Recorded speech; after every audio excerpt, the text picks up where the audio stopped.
Hello there, folks, and welcome. I am Josh here with the great Sarah Strackhouse, and today we're talking about funnel cakes. It's Happy National Funnel Cake Day. Happy National Funnel Cake Day to you. Are you a big fan of funnel cakes? Oh, I am. Absolutely. I mean, it's a staple growing up, especially here in Texas. Let's be serious. Well, and you grew up in the Northeast as well, so Yep. You're right there on the shore. Oh, yeah. Funnel cakes galore. It's just fried dough, a little bit of hot oil, some powdered sugar. Many have tried, many have failed. We're talking with the two best in the business. Fernies Funnel Cake owners, operators, been there since day one. Christy and Jonna, how's it going? And Chief Fryer, I might add. Oh, That's yeah. pretty cool. Chief seeing Frying that. Officer, CFO, Yes. Christy and Jonna. How are y'all doing today?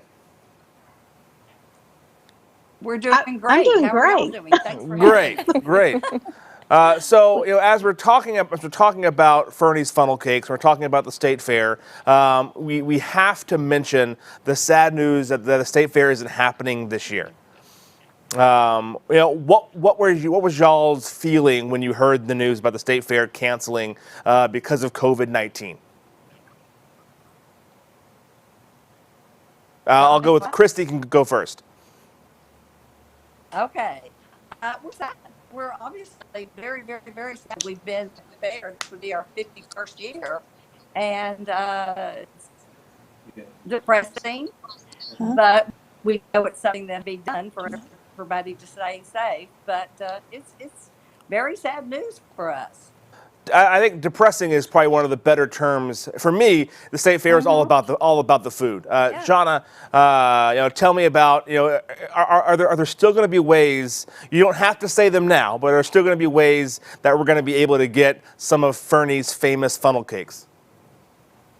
Well, we're definitely working on some fun and exciting things coming up here in the Dallas-Fort Worth Metroplex, where everybody can get their Fernie's funnel cake fix. And it's going to be hard not being able to have the tradition of going into our places, because people say it's the first stop they go, it's the last stop they go during the fair.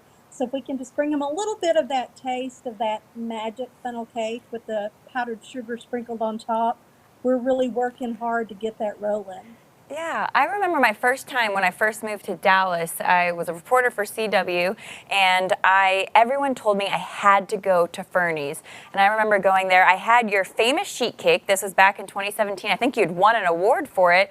And of course, I had the funnel cake, and it was just such a staple. So I know that people are missing it. 50 plus years of serving the Dallas area. And we got to ask, I mean, I know another staple of, Fernie's funnel cakes is your mom. And we hear there's a great story. Yeah, something to do with nachos, I believe. Well, Christy, you want to tell them about how how Mom and Dad started those nachos? Sure. Mother and Daddy originally started at the fair working for some of their friends. They just wanted to make a little extra money to go on a trip to Vegas.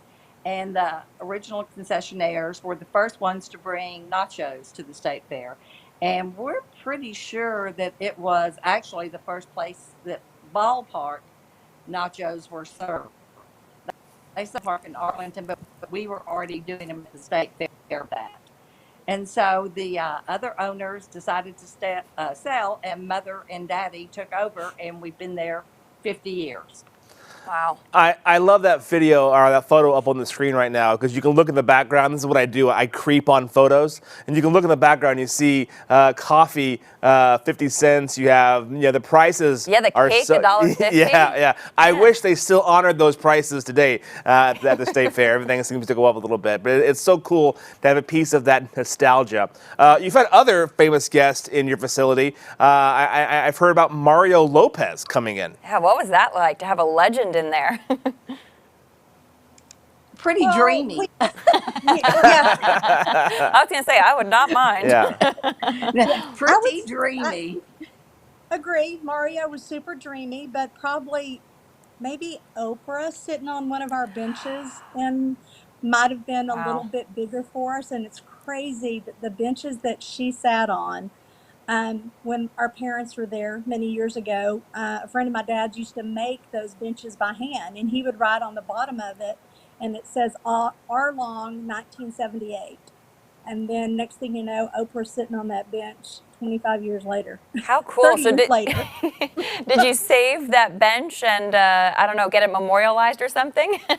Well, we did We write on the actually back of even it. have where she sat, and we've got it circled on the bottom side of the bench. How It said, cool. Oprah sat here. That's so funny. That is great. And interviewed by CNN, a lot of famous guests. Tell me a little bit about the history you guys have experienced. There's been a lot of different things that have people and places that have come through. But tell me about the history and maybe your favorite memory of the fair. Jonna, what's something that will always remember about the Texas State Fair?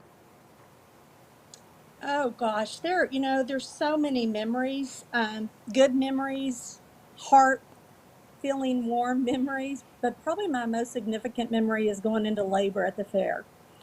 Um, my son is now joined our forces, and he is working for us at one of our outside stands. And I was sitting right by that stand, and I told my dad, I said, I think I need to go to the hospital. I think I'm in labor. Actually, I was making funnel cakes. And so we went across the fairgrounds to try and find my husband. And my dad's like looking at the water fountains, saying, aren't those fountains pretty? And I'm like, Daddy, I need to go to the hospital. It's time. What a fun family memory, though, and so special to have your entire family there. I mean, your son is so involved now as well, and I know that it's a huge family affair, 5 generations. So, I mean, that's incredible. And Christy, what about you? What about one of your favorite memories? I think my favorite memory is every year seeing Mother get so excited about it. Like, like I said, Mother and Daddy just started out there to make a little extra money to go on a trip, and 50 years later, we're still out there. And when people come in, I'll be walking through the restaurant and I'll see people come in. They're like, "Oh, look, Fernie's here. Let's go get our picture with her." And she's like such a little celebrity, and it just makes me happy to see the joy that she still gets from it and gets seeing her daughters carry on their leg. I mean, it's not much, very often that 94-year-olds get all that happiness in their life, and her happiness is what makes me happy. Yeah. Special. Oh my gosh, that was amazing, Christy. Oh, well. That, Okay, John, come my on, one up me. gosh. Yeah. Well, Gosh. thank you guys so much for joining us. Again, we couldn't talk about National Funnel Cake Day without having you guys talk about your experience. In my mind, the creator of the funnel cake. The OG Yeah, of the the funnel OG cake. of the funnel cakes. We are the OG. And we look forward. We'll be following you on social media. We look forward to hearing your release of what you guys have planned coming around State Fair time. Absolutely. We Sounds can't wait good. to see everybody. All right. Well, thank you, ladies, so much for joining us. Of course, if you need to find out more information about where you can find the funnel cakes, you can follow them on social media. We'll have everything tagged here in the captions. We really appreciate you joining us. I mean, it's just an honor to have you guys on to really talk about this. You guys are legends in the biz. Thanks for having us. All right. Thank you so much.